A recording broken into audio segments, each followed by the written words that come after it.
channel is sponsored by Great Bay Outfitters. Great Bay Outfitters is a waterfront kayak shop located near Great Bay. They are New Jersey's #1 volume dealer of Old Town kayaks. Great Bay Outfitters specializes in fishing kayaks and offers demos, rentals, repair, rigging, and a full assortment of PFDs, dry suits, motors, paddles, and accessories from many major brands. What is up, everybody? Today I'm super excited to kind of do something a little bit different than what I normally upload to YouTube. Today's video is just going to be strictly underwater footage that I took on the trip I just took today. Really cool stuff, but before I get to the footage, I just want to talk about this really quick. So last year I invested in a Go Fish cam or can fish. They come in different names. Back in the day, they were the original one that I had was called a Water Wolf, but all it is an inline camera. You tie the line to this little spot right here to shoot down, and then tie to the main line right there. So before we get into the footage, I just want to talk about how I actually utilize this. If you're interested in investing in an underwater camera, you can learn from my mistakes. This is underwater camera 2.0 for me this year. Back in the spring, I was doing some striper videos and decided to troll this behind the kayak while I was, trolling a swim bait behind the kayak. Ended up hooking it into a nice size striper that ran me into a dock and broke the camera off and broke the entire line. So since then, I've learned from that mistake. The mistake I made in that first, cut of shooting videos with this camera was having an equal pound test for the leader line and the main line. What I'm doing now, and it's worked when I was in Florida, it worked really well. I took an underwater video a few weeks ago at a lake, and it worked really well there. And today, it worked really well, fishing kind of more stickier structures. I've been going with 12-pound mono as like the leader line, and the rod that I'm dropping it on has 65-pound Power Pro, so that hypothetically speaking, if this gets hung up in some type of structure, or the rig does, if I'm pulling strong enough, it should break off the leader and not the main line. Another thing that I've been doing with these now, and it kind of failed today, but I pressed the barbs in on the hook that's got like the bait for them to kind of follow, and I purposely do not set the hook when I feel bites. There's a few reasons for that. First one being, my fear is hooking into a decent size sheepshead, striper, tog, any type of fish with power, and it runs me into a bridge or a piling or concrete, some type of structure that this would probably get stuck on. So you're going to see some of the clips of me dropping the bait down and fish going nuts and hitting it, and I could feel it while I was dropping it, but it's not worth trying to reel in a fish. Plus, you'll see I actually catch a little sea bass actually on this hook that's pressed down. I'm actually surprised. It's also a larger hook, so it's kind of like more conducive to not hooking fish, if you get what I'm saying. But you'll see, like, when I'm reeling in the one sea bass, it gets like this brutal, like Blair Witch wiggle, and nobody wants to watch that. So there's one part of the day that, well, multiple parts of the day that I will not, or I try not to fish because it's less conducive to what I want to do, and that's the slack period. So what I decided on this day, I did a lot of sheepshead fishing prior to shooting this when the tide was moving.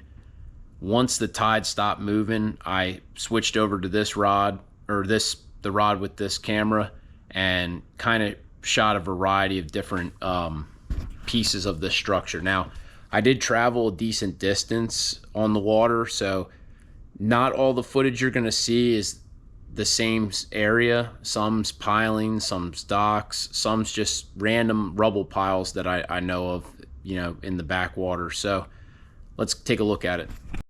All right, so here's my first drop, and what I learned from taking multiple underwater videos previous to this is you always want to do a test drop and pull the camera up after you test it and make sure that you can see the bait and it's not too far away.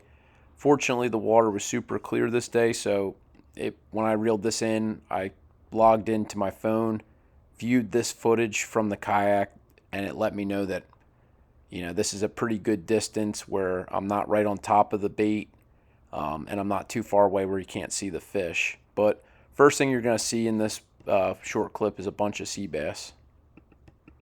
All right, so here's my actual drop on that same piling after I made sure we were good.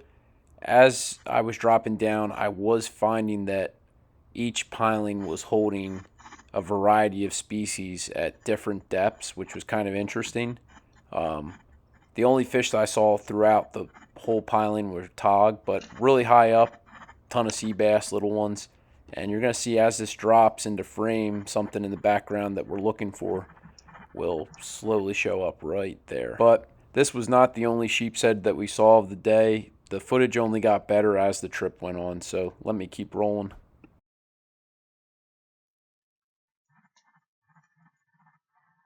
So as it's falling down, you're going to see a sheepshead and a striped bass actually pop into the frame, kind of off to the side. I'll freeze it when it shows up. Right there's the head at the bottom left corner, and then there's a striper right underneath of it as it's falling. Now what was pretty consistent with all the footage is as you got closer to the bottom, there were more tautog than anything else. Some of the spots there were more sea bass than tautog. In fact, some of the other drops you'll see later on, there was just stripers at the bottom, but you could see the tautog going nuts for this, and I could feel them hitting it, but it's not worth setting the hook and possibly losing the camera.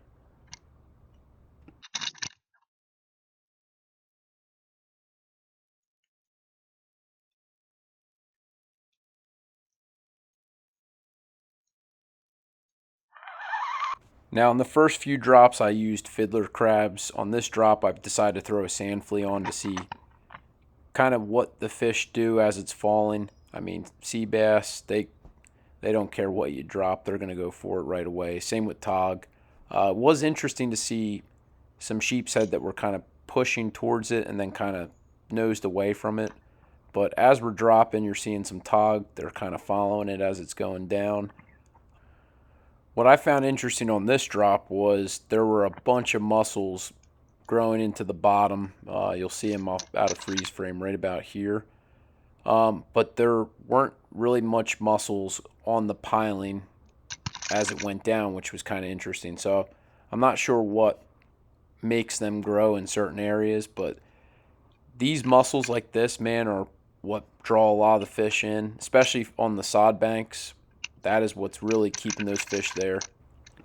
So this is where I accidentally hook a sea bass, and I didn't even mean to. I just was trying to retrieve the camera, but luckily it was very small and it couldn't really throw us into the structure. So what's interesting is this one, this specific drop was on a dock, and this one about 30 feet down, you can start to see sheepshead and then what looks like a silhouette of a striper, like that long thing at the bottom I think is a striper. There's a sheepshead. It looks like there might have been a tautog beneath them or above them. I think there was multiple sheepshead because you have this one who swims by. He looks at it and says, "I don't want it." And then I believe you'll see another one come into frame shortly. Now the neat thing is this is a dock that I've never fished before. Thought about it in the past, but just never got around to it. After seeing the footage of this drop, I definitely would like to come back here in the fall when there's a little less boat traffic, and also when tautog reopen. But a lot of structure to fish off of this, not too snaggy by the looks of it.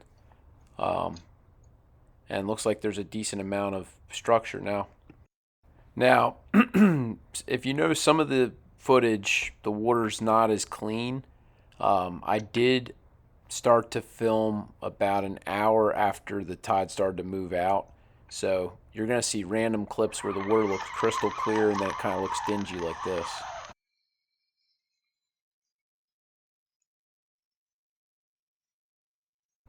So this clip is much clearer. Definitely shot this one closer to the slack. It's crazy that the water clarity difference from like the top of the tide to about an hour of the outgoing. But on this specific drop, it gave me flashbacks of the old school John Skinner videos when he drops his camera down when he's tog fishing. We end up getting a tog that was very curious about the camera. You'll see coming up. Gave it the good old side eye that you see in all those John Skinner videos.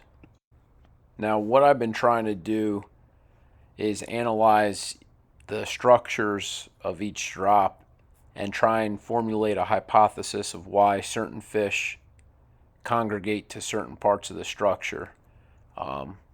And right now, there's not much that I'm seeing that dictates it. I'd be curious to know your guys' thoughts on why you think certain fish sit on certain parts of the pilings. I mean, this piling was absolutely loaded with tog, but looking back at it, there wasn't much different on this structure than where I was shooting the sheepshead or striper earlier. Now, I'm not sure what this is at the bottom. It kind of looks like a bucket. I'm not really sure. I'll freeze it right here so you can see that it's in the middle of the screen. Looks like some type of trash, which is sad to see, but not the first time I've seen trash on the bottom. So this next clip's pretty cool. So I traveled a decent distance at the tail end of the day to check out a spot that I normally fish in the springtime for stripers. I know there's some type of structure, but it's not really near anything. It's in the middle of the bay. What's kind of funny and interesting is when I pulled up on the spot on my sonar, I could see some fish that were down there, which I thought were stripers just by the size of the marks. But I just so happened to actually drop on one coming up here shortly. And then because of how sticky that structure is, I lifted it up so you'll see it kind of travel up in the water column a little bit and not see much other than the bait. And then you'll see me drop it back down on top of a little hole. Now, it's funny, as this was dropping, there's one striper right there. Now, you're going to see some of the structure on the bottom. A lot of it's just rocks and stones, and someone 1000% dumped these here for whatever reason. Maybe to build a structure, but they've definitely been there a while because you could see the growth on them. They look like they've been there for ages, and there's nothing around it that would suggest that there was any type of structure that was built in that area. Now I'm gonna end up dropping right on top of the hole, and as it's falling through, you'll start to see what looks like a handful of stripers just kind of laying on the bottom right there. Um, there's definitely a bunch of sea bass and some smaller tog mixed in, but it's kind of interesting. But you could also see all those rocks that are kind of, for whatever reason, attracting all these fish to hang around.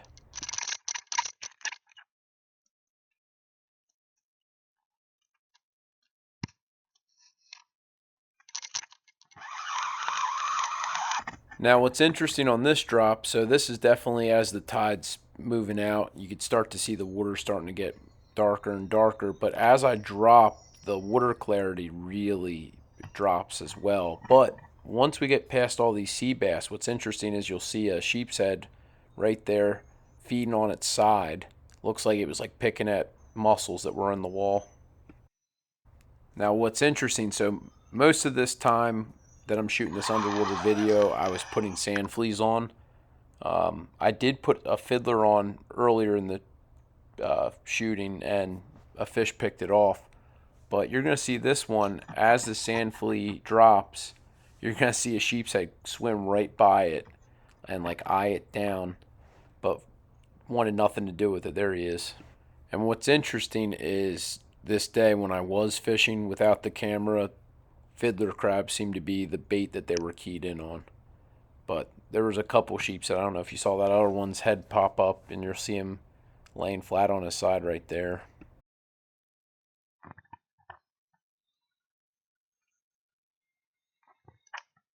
Now this would end up being one of my last drops. This one I just sent all the way to the bottom rather than trying to kind of slowly work it down the pole. What's interesting is when it does get to the bottom, you're going to see a handful of tog and sea bass trying to eat the sand flea. But what I found very interesting was if you watch how, almost on the bottom, I was trying to ease into it so I wasn't getting snagged, but you're going to see a lot of these tog kind of swimming sideways trying to feed on it. And a few of them, you'll see them, they're just taking little bites off the outside, like they're looking at it. And they definitely could see where the hook is, I believe, because they pick right away from where the hook is. Granted, the sea bass, they just bite it and try it. I guess they're opportunistic feeders and they're just trying to get theirs. I'm thinking about tying on like a high-low rig next time and putting 2 different baits on just to see what the fish react to and what they do when they see like a fiddler crab on one hook and a sand flea on the other, or a mud crab, or any other type of mollusk that they're feeding on. Guys, I hope you enjoyed today's video.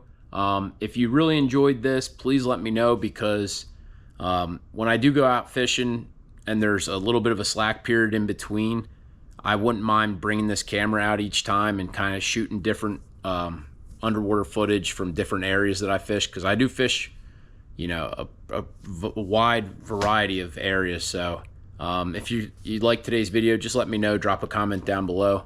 Have a great day.